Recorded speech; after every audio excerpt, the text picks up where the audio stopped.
Magandang araw po sa inyong lahat, lalo na sa ating mga pinuno, kawal at kawani ng Hukbong Katihan ng Pilipinas. Ako po si Father Dion, ang Post-Catholic Chaplain ng Headquarters and Headquarters Support Group, Philippine Army. At ito po ang Salita ng Diyos, ang ating gabay. Ngayon po ay Wednesday, May 7, 2025, ng ikatlong linggo ng pagkabuhay. Sinabi po ni Jesus sa ating ebanghelyo sa araw na ito, ang lumalapit sa akin ay hindi ko itataboy kailanman. Mga kapatid, lalo na sa ating mga sundalo at uniform personnel, napakalinaw ang sinabi ni Jesus. Ang lumalapit sa akin ay hindi ko itataboy kailanman.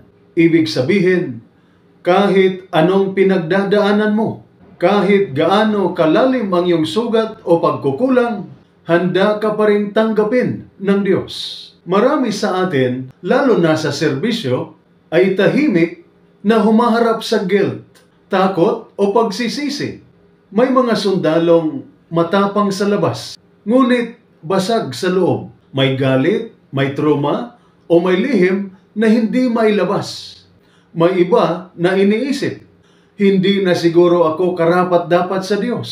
Ang dami ko ng pagkakamali, nakakahiya na lumapit. Ngunit ang tugon ni Jesus ay malinaw. Anak pa rin kita. Lumapit ka, hindi kita itataboy. Halimbawa, isang sundalo ang nasugatan sa operasyon. Sa halip na sisihin, inalagaan siya ng kanyang mga kasamahan. Hindi tinanong kung bakit siya natamaan. Ang mahalaga ay buhay siya. At bahagi pa rin siya ng grupo.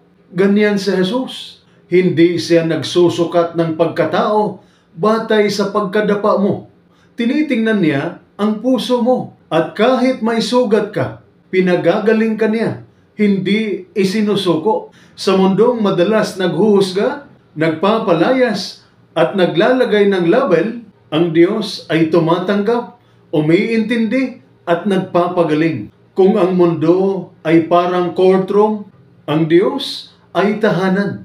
Ito po ang salita ng Diyos, ang ating gabay. Manalangin tayo. Panginoong Jesus, lumalapit ako sa iyo, dala ang aking sakit, kabiguan at takot. Marami akong pagkukulang, ngunit pinili kong maniwala sa iyong salita na hindi mo ako itataboy. Salamat sa iyong walang sawang pagtanggap. Pagalingin mo ang basag sa aking kalooban.